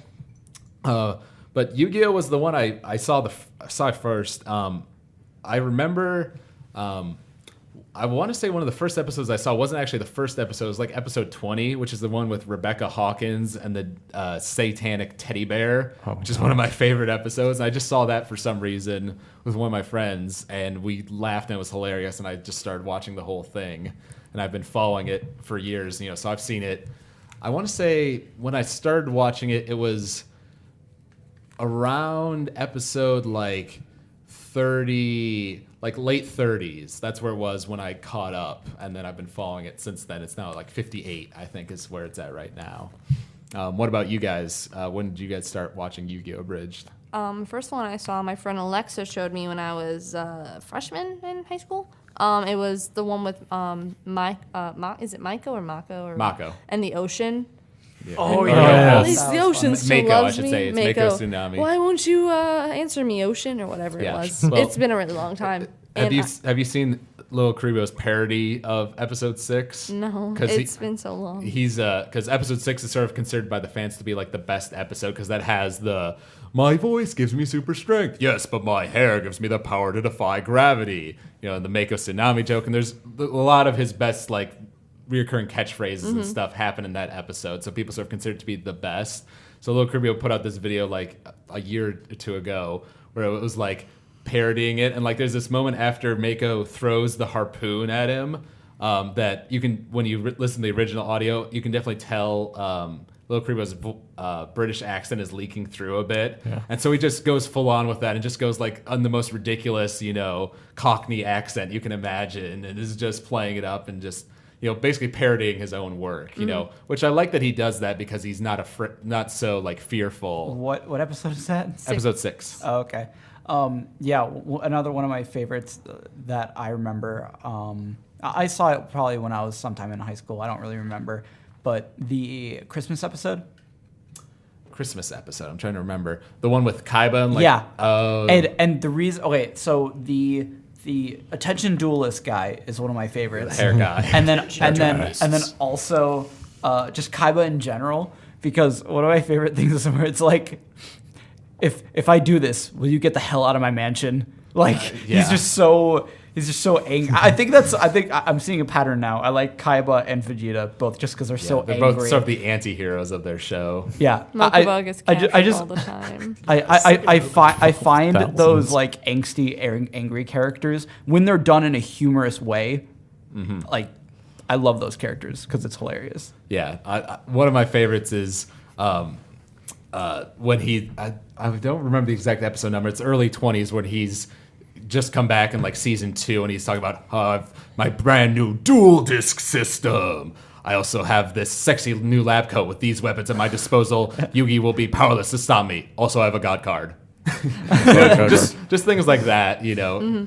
Kaiba's hilarious. I also love the bit where he's announcing the Battle City tournament, and he's like on the helicopter. He's like, "Don't forget to register, because if you don't, my finger, it came clean off. Can't you drive this thing properly, Mokuba?" Yeah, I love that. You know, there are all sorts of great episodes. What were you gonna say, Andrew? I was just thinking the first time I watched it, my friend one time, like I walk into my room and every now and then he just shows me random YouTube videos because he watches a lot of YouTube. So I walked in his room one time and he's like, "Okay, watch this." I'm like, "Okay," and it was the penguin episode where Taya duels the guy who's like a penguin, and he's just like, "Penguins." Also, penguins are awesome. The penguins told me.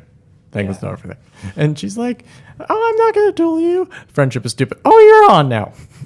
Yeah, I do love it. That's season 3, which is the whole like virtual world arc, which is another anime exclusive thing that wasn't in the original manga. But he's kind of does it brilliantly, where he turns the big 5 into Team 4 kids. Yes. You know, who obviously are the ones that did Yu-Gi-Oh, and he makes jokes about them and their terrible dubbing, like the check his pulse, Joey. You know, some of the funny lines that 4 kids just left in there for whatever reason. Wait, what? That's a line from one of the episodes. I don't remember which one, but Bakura's saying, check his pulse, Yugi, after like Joey gets hit in a duel, he loses life points, and for whatever reason that show losing life points makes you like physically injured. Yeah, I remember that. All the time. But why is it funny that he was like, check your pulse? Because it's just one of those lines that was randomly in the show, and I think Taya says afterwards, like, yeah, great advice. Okay, what are you gonna do? But shoot. Oh, right. So he does the Team 4 Kids thing with the Big Five, and then they're voiced by all the members of TeamFourStar. Because obviously he works with them on their show, so they come in and cameo on his shows. And as he's gone on, like we said, he still does most of the voices, but he's gotten more on there. Like Kerbifer does Noah. Antfish does the Kaiba's father. What's his name? Gorobozo Kaiba, whatever his name is. I think the first time I ever saw it was back in like early 2000s when it first came out. There's only like 20 something episodes. My friend had just found it. He's like, dude, you like Yu-Gi-Oh, right? I'm like, yeah. He's like, check this out. So we watched it. I think it was the episode because my favorite character was Tristan because I watched like 13 episodes. But I just remember Tristan being like, what happened to my voice? And he had that like ridiculous voice and the death of Tristan's voice for a while. And it's like, guys, my voice changed. And nobody cared. And it finally came back. It's just all of that. Shut up, Joey. What was it? Shut up, Tristan. You only want to get in Serenity's pants. No, I don't. Yeah. I want to have sex with you. Oh, that's what you meant. Oh, that's what you meant. The sun will be coming up soon. In a few hours, the sun will rise. Like, that's another example of the line that was left in by 4 Kids. I love that line. Everything he says just killed me. My friend and I watched like 13 episodes marathon and just couldn't handle it. Yeah, well, and then he even brings that line back when Duke and him are hanging off of the blimp during the Battle City finals. He's like, hey Duke, don't worry. In another few hours, the sun will rise. What the F does that mean? I don't know, but it's true. Speaking of which, Duke Devlin, one of my favorite character because he's got the theme music. Pay attention, ladies. Yeah, cheap party tricks are highly erotic.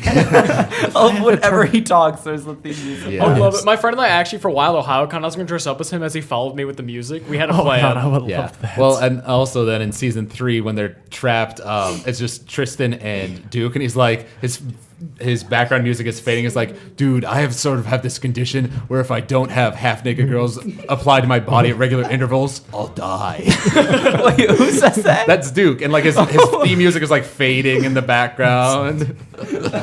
He even says that at one point, I can hear my theme music fading as Tristan's holding an axe, and he's talking about how girls love the smell of axe. That's a body spray, you don't. No, it's definitely a weapon. Just genius all around. You mentioned Tristan. I love Tristan. He's sort of the Patrick Star character. The stupid character who's hilariously funny and has all the best quotes. One of my personal favorites is Shoddy, actually, because he's only in 2 episodes, but those 2 episodes that he's in are some of my favorites. I think that's episode 19 and episode 40, and Shoddy's just a horribly racist character, and he just shows up at random times to explain the plot, and those are usually exposition-heavy episodes, but Little Creepo manages to get funny lines in there. There's the whole bit where he tells Kaiba about the god cards, and Kaiba makes them, and then he has this dream about the destruction they're gonna bring, and he's like, if you knew that this would happen, why did you tell me about the god cards in the first place? I am, how you say, kind of a dick. Yeah, because he's just the Borat thing, and I love that. Yeah, I haven't even seen Borat, but I still love Shoddy's character. Shoddy's hilarious. And then, of course, Yugi/Yami are hilarious throughout their whole thing. One of my favorite episodes is the one where, I think it's episode 25, where Yugi goes on a date with Taya. I was about to bring that up. So you'll have to beep sideways. Beep. Beep. Hi there. My favorite was so I have this cool chain that makes it my Millennium puzzle. That's it, Millennium Puzzle. Look awesome. Girls like chains, right? You look like a bondage slave. Girls like bondage slaves, right? If you set me up on a date with Taya, I'll never forgive you. You know how much I hate her constant friendship speeches. Don't worry, Yami. It's safe to say that everything will be perfectly normal. Yugi, I can see you winking. Yeah. Oh, and that's also the episode where he has the the milkshake line was like, "Oh man, I hate milkshakes. Die, milkshake, die." That's right. Now you go to milkshake prison. What? Yeah. You broke Mark. I love how I'm hearing these like just such random out of context quotes, and it's just fucking hilarious. That's So abridged for you. how much of it have you seen?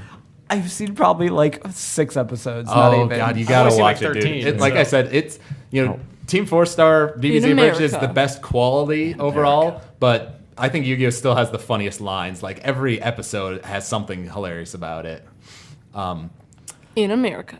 Yes, That I saw Bandit- back. But Clara wants to be. It's not like he's a main character or anything. Oh, Bakura. Yeah. He's Actually, not my even friend- a main character. I told her I hadn't And seen steal it, so my she showed me screen the time. song to Stand By Me that, what's his name, sings to Bakura. What's wrong, Mark? I'm just checking the time. Oh, okay. It's like what time is it? 9:45. Let's check, shall we? 9:45. Yes. Nobody believes me. Because for whatever reason, this clock on our computer here at AVW is on like military I time. have a watch. I told you like You have 6 a times. watch. Does it keep time? Oh, that's what you Actually, meant. no. Oh, it's there for? No, but yeah, I remember my friend showed me though, and I asked her about like I hadn't really seen the series, and she had seen all of it. She showed me the Bakura, the "Stand By Me" song before he Yes, dies. that's episode 46. That's the end of season 2. Duke's music. I was wondering where that was coming from. I was like, what? Oh, yeah. I gotta think of a Duke line to say. Somebody think of something. I just said, pay attention, ladies. Cheap parlor tricks are highly erotic. I summon Gradius, but since it belongs to me, it grows to twice its size. My phallic shipped. Yes, Duke Devlin always rises to the occasion, ladies.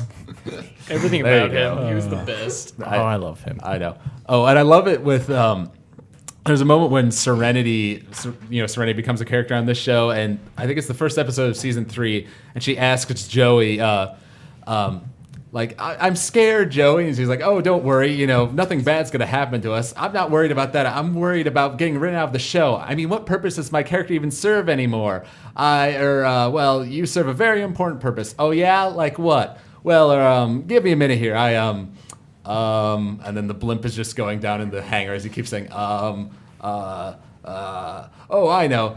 You're here, so Duke and Tristan have a reason to be here. Oh, good. Just lines like that. Speaking of Joey, my favorite catchphrase, Brooklyn Rage! Brooklyn Rage, that song Yeah. was so Yeah. good. Yes. Well, and the funny thing about it was in that episode, they even make the point about stop saying Brooklyn Rage. Stop trying to turn Brooklyn Rage into a catchphrase. It's never going to work. And then it became a huge catchphrase. Yeah. And you brought up the Brooklyn Rage video. Now he's put out 3 different Lady Gaga I parodies. saw the original one, Leather like way back. pants. There's Leather Pants. I've seen Leather Pants, too, There's actually. Brooklyn Brooklyn Rage. Rage. And there's one more. I don't know. I've seen 2 of swear them. there's one more. I don't know. One of my favorite Bakura lines is, Oh, there "I'm is here one to more. kick ass and chew gum or drink tea, but I'm all out of tea." Yes. And then he gets wanker's cramp. Wanka's cry. Wanker's cramp. The most deadly of British diseases. There's what is it? It's Pharaoh's Throne. That's the Pharaoh's third one. It's a parody of Gaga's. Alejandro. No, it's not Alejandro. I don't remember what song it is, but that's the third one. I knew there was 3 okay. Gaga parodies. Something that never really occurred to me in the series when I watched it as a kid, Yugi or Yami's always wearing leather pants. He's True. legitimately It is, wearing yeah. leather pants. Yeah. They reference that at one point. It's like, Yeah. why am I have such a fascination with leather? Well, it's just a phase you're going through. You'll grow out of it. Oh, thank God. Oh, and I love that they do early on in the show. When they still do take the time to show Yugi's transformation sequence into yeah. Yami. He usually does some funny things with that. And one of my favorites is a Wonder Twins parody where he says, "Wonder Twin powers activate. Form of an Egyptian homosexual." Wow. Grandpa was always really creepy. Like when Oh, he goes. blackluster soldier. Yes. Oh. Oh God. I'm just washing it with my body. Do you want to help? No, Gramps. No, Gramps. Please don't judge me. Well, I mentioned the Rebecca episode. One of my favorites is when he and Professor Arthur Hawkins are like, they have their whole backstory where they're stuck in Egypt. And he's like, they were both like trapped. We were both trapped in a dark and desolate place, far away from human contact. But since we were both very old, we were used to that sort of thing. I say, Solomon, let's have a duel to decide which one of us gets to live. That's the sickest thing I've ever heard. Let's do it. I actually forgot about that in the show. Oh yeah. Oh, there's just so many great lines. And I just love how he takes like he'll take certain background characters. Like there's that one in the episode where I think it's like Weevil Underwood beats some random duelist, and he's just got this yellow shirt with like black stripes on it. He's like, it's not fair. I thought dressing myself up as a bee would help me to win. You know, so he just gives these funny lines to like these random characters that never show up again, or to like the villains for that episode, like Weevil, Rex, who have the Beavis and Butthead thing. I do remember that. The Paradox Brothers with their whole rhyming shtick. The Bandit Keith, Bandit Keith. the zombie Yeah, boy, who turns out Ghost can of actually Friends. speak in English later on. Also, but he beats the zombie kid by yelling, "This is for canceling Firefly," Oh yeah, which was my favorite line. I'm like, nope, you win. You've done it. You won. I'm Your trying to think. sister's named after a Joss Whedon movie.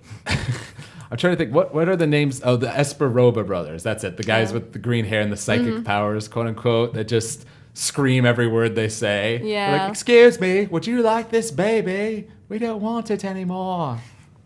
It seems like I'm the one who's seen the most of You've Yu-Gi-Oh! seen the most of Abridged. Yu-Gi-Oh! I mean, I watched it like I've got this Dragon week, Ball. but You've got Yu-Gi-Oh. But I've got Dragon Ball too, so I've got you Well, one up there. Have you watched all of Marc, you season just 3 so special far? out. Yes, I have. There's Well, only you been two know, episodes. Have you seen Mulan? Yeah, I've seen the Mulan thing. I've seen all the movies. We're, I've seen everything they've done. we're fighting after this. You're the worst type of We person. have a DBZ. All right. in Wait, our have you school. seen Alex Schmidt's Abridged? No. Then I we've have. Got you.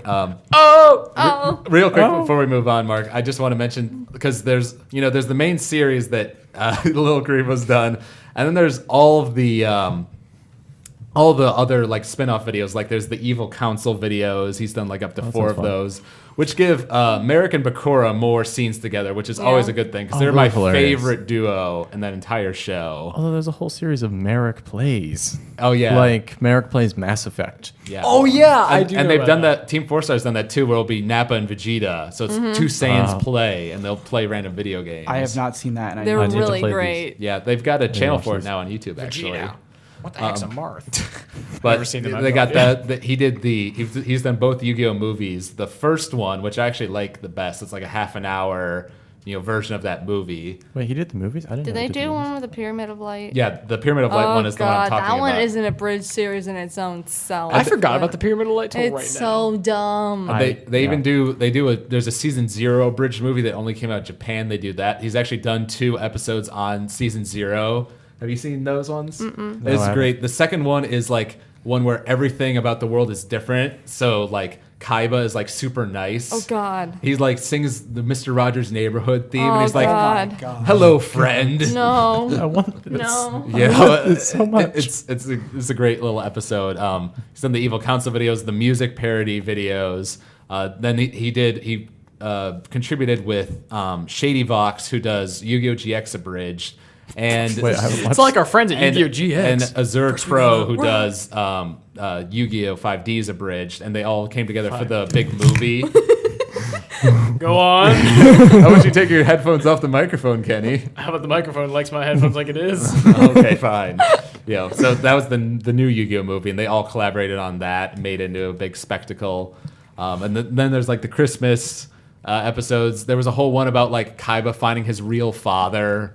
So there's been a whole ton of spin-off videos that he's done. I haven't watched any of the spin-offs. I must get on this. So not only are there 58 normal episodes, but there's also a whole bunch of spin-offs to do. What are you guys doing? Stop it! anything. You're activating my Brooklyn rage. Brooklyn Rage. Kenny dropped my phone. I'm so sorry. It's okay. I forgive you. Okay. I don't So- wanna be a furry. I don't want to be. Can't beat mine. Can't be mine. Gotta love it. But yeah, I at least want to mention Sailor Moon Sailor Moon Abridged Abridged. is hilarious. Fun fact: there's both Yu-Gi-Oh! Abridged actually has an iTunes series. Like, there's a podcast where you can download like almost all of the content that he's done. Oh dear. And there's also one for Sailor Moon Abridged. It's got almost all their episodes. Unfortunately, they've stopped doing it. They announced like a few months ago that like Sad. it's sort of a thing you see with a lot of Abridged series. Like, these people start them when they're like in high school, and then they get into college or get jobs outside of that. And it becomes harder and harder Real to world. do things like that stuff. like Little Karibo updates like once every few months, so that's like long waits between episodes. But Sailor Moon Abridged actually has like 53, 54, I want to say. So it was a pretty successful one. They got all the way through season 1 and pretty close to the end of season 2 of Sailor Moon. And it's hilarious. They make, much like Goku in Dragon Ball Z, they make Sailor Moon completely stupid and just make fun of how much she eats. And then they got Sailor Mars, who's the Satanist. Mercury, like, talks super quiet and is the nerd. Then Sailor Venus is like a complete, popular girl, like cheerleader stereotype who like goes and sleeps with all the guys in town. And Jupiter is a transvestite. She's actually like voiced like she's a man. So that's a whole joke. That's weird. So, but it is good though. That's one of my favorites. Mars has to be my favorite voice just because she's always yelling. Yeah, Mars is definitely the funniest character in that show. And one of my other favorites, have any of you guys seen TeamFourStar's Hellsing Ultimate? No. Nope. Okay, you guys need to watch it. There's only 3 episodes of them out now, and they're each around 10 to 15 minutes long. But it's them taking the OVAs of Hellsing Ultimate and voicing them over, and it's hilarious. I don't remember who it is that does the Alucard voice, but he actually does like a good job of impersonating Crispin Freeman's voice, and he's hilarious. They got the police girl. Integra is voiced by this woman who actually has a nice British accent. Walter the butler does all nice. And it does the TeamFourStar thing where, on the one hand, it's funny, but then they also make, like, the epic moments are epic or, the scary moments are scary. They still keep those things intact. Let's see. And you said you'd seen Avatar Abridged, right? Yeah, like, I didn't get a really good first impression of it. I just thought it was, like too fan-made. Like, I don't know. It wasn't really funny to me. It might have gotten funnier later on. I just didn't watch it because I was like, eh. Like, was the quality not up there? No, it was just like the jokes just weren't funny to me. Like, Oh, they okay, made yeah. like period jokes with Katara, and I'm just like, it'd be funny if you did it in a different way, but right now it's just not funny. Yeah. Because it's like, I feel like that should be like a later joke, but like, you- the whole joke is that she shouldn't waterbend on her period because then she just freaks out, gets moody, and breaks things. And that's why she discovers Aang. Mm-hmm. And it's just, I don't know, it just wasn't super funny to me. Maybe later on it gets funny, I just didn't look Maybe. into it. Oh. One will never know. I'm trying to remember. What does Sokka say about it being like a giant chocolate? It's like a giant pinata. It just Yeah. was really dumb to me.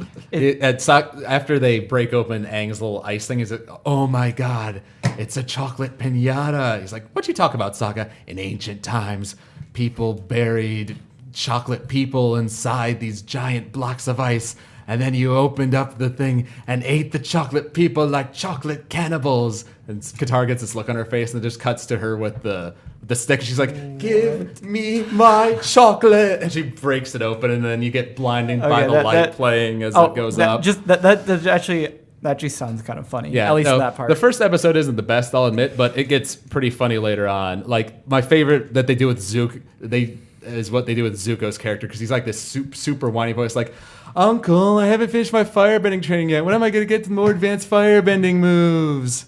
He's got this super whiny voice, but it works out really well. And then Uncle's got like this Jewish sort of accent. You mentioned mentioned Nun Piece at one point. Yep. Is that is that good? Yeah, that I is don't know.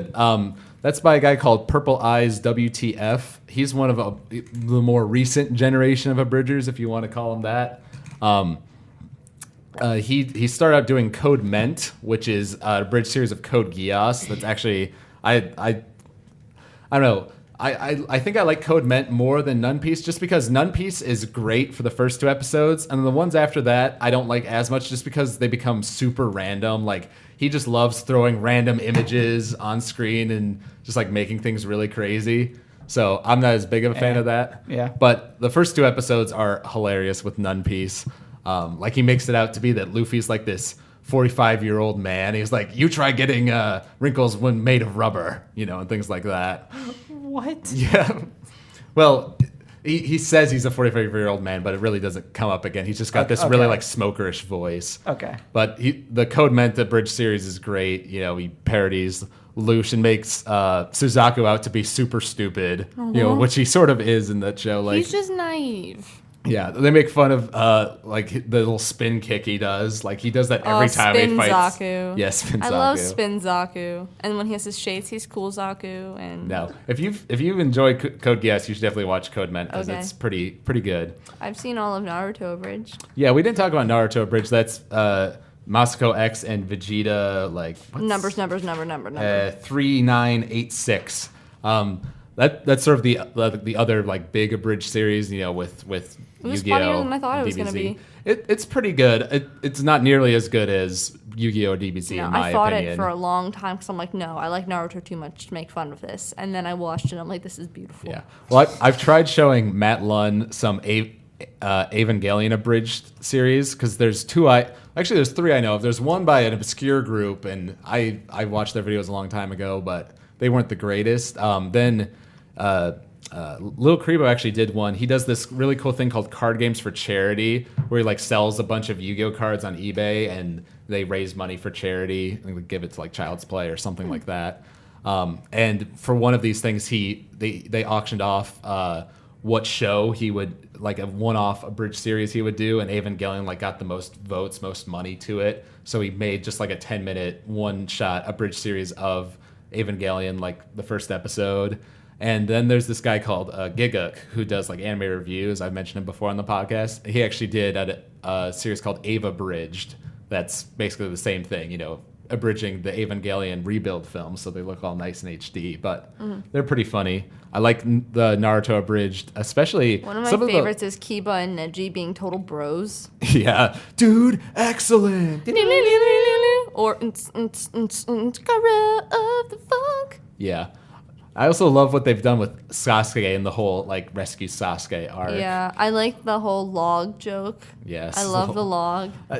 Some of the jokes are kind of random, like the log and Clucky the chicken. I don't get like, why Clucky became a thing, but it's funny now. Yeah. The log versus Clucky. Yes. They make it like the super epic music. Yeah. And they're like, no. Well, I sort of love how they take an interesting sort of view on the abridging thing because I think there's even one point during the Naruto Kiba fight where Vegeta is talking with Masako, and Vegeta's like not a Naruto fan, and Masako is. So he's talking about like, well, how does the fight end? He was like, well, and it shows like, you know, Naruto farting and Kiba like just dying from that because he's got like a dog nose. And he's like, no, that's too stupid. We're changing it. He's like, what? You can't change it. No, yes, we are. And They so break the fourth wall a lot. Yeah, Not it's- a lot of people do that. So it goes to like a montage of just the fight scene and like with him kicking him to defeat him instead. So he basically doesn't give a crap about the actual canon of the show. He just does whatever he wants, which is kind of cool. One thing I forgot to mention earlier, Lil Kribo does his own Naruto abridged series, which started like, I think the first one he just did, because it's called like the Naruto spoof comedy show parody series. Like it's just a super long title. It started just as a as a joke on Naruto Abridged, even though he makes fun of Naruto Abridged a lot, but he's actually friends with those guys, so I think it's all in good fun. Oh, there was one at the end of it was one of the Dragon Ball Bridge things. I think it was Bald This Way, and it was like it was Yami looking through him. This has how many subscribers? Yeah. Yeah, well, both Yugi and Nappa have made cameos in both their abridged series. But I love the Naruto Abridged one just because that's the one where we've talked about where he points out how Naruto smokes too much. So he's just like, hey, Sasuke, Earth to Sasuke. Hey, are you in there? It's your move. Like the beginning of that first episode is a direct parody of the first episode of Yu-Gi-Oh! Abridged. But then it became popular enough and it became its own thing. And there's only 8 episodes of it out, I think, but it's super funny. It's one of my other favorite abridged series. I I like how Zabuza just. yeah, He only talks like that. exactly. Well, actually, Lenny Pator does it in his abridged series, and he actually has like this really cool deep voice. But they make him out to be when he's fighting Kakashi. Kakashi's like, "What are you gonna use some more of that pussy water jutsu on me?" He's like, "Wait, what? No, it's not like that at all. Ooh, you're gonna splash me with your water. Ooh, so scary." I love Kakashi with all my heart. And hilarious. he turns Kakashi into David Bowie. Yeah. What? Yeah. I support At this. one point. Yeah. Well, not at one point throughout the Well, whole show, yes, and he but, keeps like- singing all these David Bowie parody songs. Yes. It's great. It's a consistent thing. And there are a whole bunch of others I've seen that are pretty well known, like Oh, I love Iruka. like what? Iruka's doing his whole they say touche, and Iruka's like, "Hey, that's my line." Oh, Iruka, I love touche. yeah. Have you guys ever heard of HBI 2K? He does some voices in I think I've heard it. TeamFourStar. It says here he's the farmer with a shotgun from the first Oh, episode. gosh. Think of a really good line. King Cold, like in the new stuff. Oh, actually, Hey, you. it's interesting. It says he's Nail, he's Android 16, Dabura, and Dr. Briefs. So they have people casting roles that they haven't even gotten to yet. Yeah, Which is interesting. that's nice. Yeah, it is Because cool. that's where I heard it, because he was Nail, and I've seen this name. But as Nail. HBI 2K was also like a bigger bridger. Like early on, he did Berserk Abridged, which is, and it's interesting because his type of humor is different. Like he doesn't like go super energetic and like make lots of jokes and references like TeamFourStar and YuGiOh do. His is much more subdued. It's just more like subtle humor. I like subtle humor. So it's different. But he's actually done a lot of abridging. He did Berserk. They did one for a series called Gantz, and then he did one for A Vision of Escaflowne. And A Vision of Escaflowne is probably my favorite one of the ones he's done. It's like supposed to be actually a pretty good show on its own right, and so is Berserk actually. Gantz is a bit more, bloody and violent, not as interesting to me. But you got that. What else we got here? Oh, Lanny Pator, who's Vegeta in DBZ, does a Yu Yu Hakusho abridged series. Oh, I've that seen I a love. little bit of that. It's just brilliant.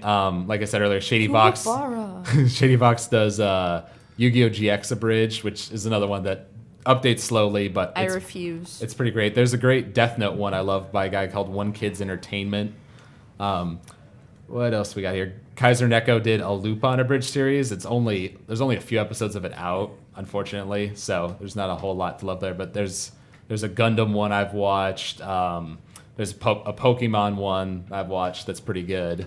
So there's lots of great abridged series out there, and especially if you Google Pokemon Abridged or Fullmetal Alchemist Abridged or DBZ, any of the popular shows, you'll get tons of results. There have been tons of people who have gone and done their own abridged series, and they sort of vary in quality from being okay to terrible.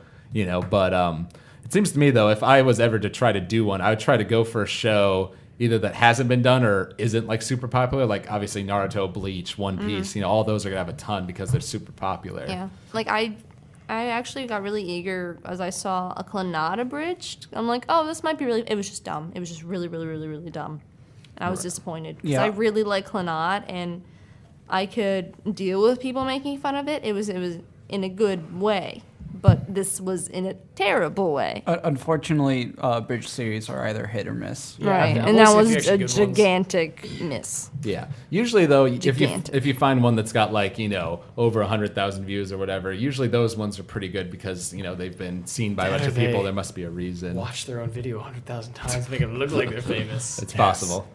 Okay, real quick, I want to do this little segment on stuff in the anime community, which we haven't done in a while, just about abridging, because a big part of this whole abridging thing, as you see in front of almost every abridged video, is this abridged series is the property of these companies. This is all a parody. Please support the official release. But even with that, lots of different shows get taken down or bad things happen because of copyright laws, like Copyright infringement. Lil Karibo, whose account used to be Lil Karibo, he lost that entirely. His account got banned. He started Card Games for the Win as his current account, and that's literally been banned 6 times, I think, at this point. It gets banned for copyright reasons, and then he basically makes his argument and it comes back and then gets taken off again. And that's the problem I've seen with a lot of anime reviewers too. Apparently they're just these bots that monitor YouTube, that these companies make, and if they see their content in anything, then immediately sends a request and it gets taken down. Which is dumb. It is dumb because the thing is, I can understand it somewhat, if you're taking just watch this scene from Gurren Lagann, and just putting it up there and adding nothing to it, then Even though I love those. I do like those too, but I can understand because that is pretty much copyright infringement. There's no Yeah. ifs, ands, or buts about that. But these are parodies, which falls under fair use. So in my opinion, it's kind of baloney when YouTube or other companies Baloney. take these things down. Personally, I like salami better. I agree. Sorry. I'll say salami next time. So I don't know. What are your guys' whole opinions on the fair use, parody, copyright? You know? Yeah, I mean it's parody. Sort It's of. their own work. Like yeah, they're using, DBZ and other scenes from it, but they're using that and creating their own works from it. So Yeah, It's a like satire. people if they're freaking out about using Romeo and Juliet in movies. I mean, the thing is, they use it like they cut down to 5 minutes anyway, so it's not like you have a bunch of original content anyways. I mean, they cut it down to a little bit. They even changed it to their own thing. They changed it enough where it isn't really the same. Exactly. Like they add their own voices, sound effects. Like They they edit change scenes that are everything different. about it. the fact that they can make like an entire arc in probably like 15-20 minutes, like that's Incredible. amazing. And I'd like to see DBZ have its own Krillin own count. They don't have one of those. Yeah. You mean like actually in the show? Yeah, I want to see one of those. Then. That would be pretty long because Krillin owned an awful lot. in Yeah. DBZ. Which is really sad because I like Krillin. Yeah. See, that's the thing. In the original Dragon Ball, everybody kicked face, and then now they suck. Well, the thing is, with Krillin, like, I really respect him because if you think about it, he's the strongest human being in the entire world. And, I think I heard I don't know who the voice actor is for Krillin, but he made this point, like, even though he knows he's, like, completely outmatched by, like, people like Cell or Majin Buu, he still goes and fights anyways, He does Just- have Destructo discs. Right, because Right, which they make a point of in the DBZ Yes. series, like, why didn't you use your Destructo Disc to kill him, Because apparently his Destructo Disc can kill, like, cut through anything. Can cut through anything. So even, like, stronger opponents can get hurt by it. Yeah. Like, freeze his tail and stuff. It's like, well, I kind of gave all my energy. He's used up all of his energy in something else. Right. Well, that was when he killed Vegeta. Yeah. And Gohan's like, why did you do that? Oh, I just used all my energy in wounding Vegeta. Oh, I forgot to mention it in the DBZ bit, but Dende has also become one of my favorite characters. Dende. I just love when he's like, that's right, I'm the white mage, and nobody F's with the white mage. Right before Frieza kills him. Yeah. Yeah, but he's pretty hilarious. All the Namek characters are pretty good. Yep. Lord Super Kami Guru. Super comic. Like, it always makes me really upset, though, when I have a series that goes on for a really long time and it's super popular, but then a video gets taken down. And it's just like, why now? Why would you do that now? I agree. Why would you wait this long? Well, like I said, like I think Card Game for the Wins, Lil Karibo's YouTube account, I think it's still down. Like a few weeks ago, it got taken down, because of another copyright thing, and they've been trying to get back up. Thankfully, though, TeamFourStar has their own website, YuGiOh Abridged has its own website, and all the episodes are there. So it's just in case. it's still easy to watch them, even if they're not on YouTube. But that's obviously most convenient. for Sometimes they're on everyone. there before YouTube. Yeah. So, overall, as far as the whole abridging thing, like, I personally love abridging. Like, obviously, I've watched a ton of them. I just love it, both because, like, it's actually gotten me to watch certain anime that, like, I hadn't before. Like, I've never seen Berserk or Gantz or Visions of Escaflowne, but I've seen, like, the abridged series of them. So I have a sort of understanding of their plots and, like, what's going on. And then, for the shows that I have seen, like DBZ, like Yu-Gi-Oh, Naruto, One Piece, Code Geass, like, they usually have jokes in there that like are specifically things about the fan base, like the Spinzaku thing, Yeah. or jokes about like how they point out in Dragon Ball how death literally has no meaning because we Yeah. can just wish ourselves back anytime we want. Third time I Dragon get a Balls. free Sunday. DBZ Abridged has made me laugh so hard that I started crying. So, Yeah. I mean, anything that can make me do that is awesome. It's a beautiful Yeah, thing. Yu-Gi-Oh! Abridged made me do that one time. Yeah, It laugh was- out loud. Plus, Mark's laughing makes me happy anyway, so. Yes. Thanks. Welcome. Mark's laugh can heal cancer. Oh, wouldn't Wow. that be awesome if that was true? Yes. Oh, yeah, make We you laugh just all the tickle time. you all the time. I need to go to all the hospitals. All the hospitals. start in the all world. of them. You have a mission. Mark now. is the most useful commodity in the world. Mark's laughter. Bearded Wonder. Yes. Ultimate means the, Maximum Monster Tank Goldsmith. Maximum Goldsmith. There you go. That'd be your title on your captain crew or your pirate Yes. crew. Oh my gosh, you're right. Maximum Goldsmith, the Bearded Wonder. Bearded ones. So you No got a need ever subtitle miss it. even. Look at Ooh, you. wow. Ooh, you're important. All right. So any other thoughts on Abridged series or DBZ or Yu-Gi-Oh? Anything Abridged related? Thumbs up. All right. Yeah, they're awesome. Yeah, Are love we there them. yet? Look up. No, we're not there yet. Spooky Boogie. There's actually a great blooper. They have like these whole blooper reels from like season 1. There's actually a great one where they're doing that. Are we there yet? No. Are we there yet? No. And he just keeps saying no louder and louder until it gets to a point where Vegeta's going just no, no. no! He's literally just screaming like as loud as he can and just holding it out super long. And Nappa just says something like, okay, I'll stop Vegeta. Something like that. I'll have to find the video. I have to show you guys the Mulan one after this. so. Yes. Let's do that now. Okay, but real quick before we go, we got to talk about what we're going to do for next time. And we discussed this before. There's a interesting little animated film that we watched a few weeks ago. Yes. Called Food Fight. No. That our friend Jeremy made a whole bunch of us from Tech Heads It's Jeremy's watch. birthday. Happy birthday, Jeremy. Yeah, happy birthday. Happy birthday, He didn't want me to GG. say anything, but I'm saying it anyways. Haha. We love you, Jer Bear. Love Jeremy. GG. GG. Yes. But so in our tradition of doing terrible movies, it's animated and it's a terrible movie, and most of us God, have it's seen so it, bad, it's so so we might bad, as it's well so bad. talk about it. All right. But in our great tradition of doing these sort of bad movie podcasts, we always pair it with a good movie, so we actually have something positive to talk about. Line. Because we can't just do one bad movie the whole time, because that just becomes depressing as hell. Makes you hate yourself. Exactly. But here's the thing. I consider it a positive thing because if it's so bad it's funny, I think that's a good thing. It's Yeah. painful. I That one's cannot painful look at at it. times. Yeah. yeah. I don't even want to think about it anymore. It's a rough movie. Oh man. I mean, But- Survival of the fittest of I need to watch. so the question is, you haven't seen it yet, Andrew? I haven't seen this one. Good. Well, Don't. Hide. Jeremy's got a place where he found online, so you should be able to watch it. No. Cool. Now, the issue is what the good movie is that we choose.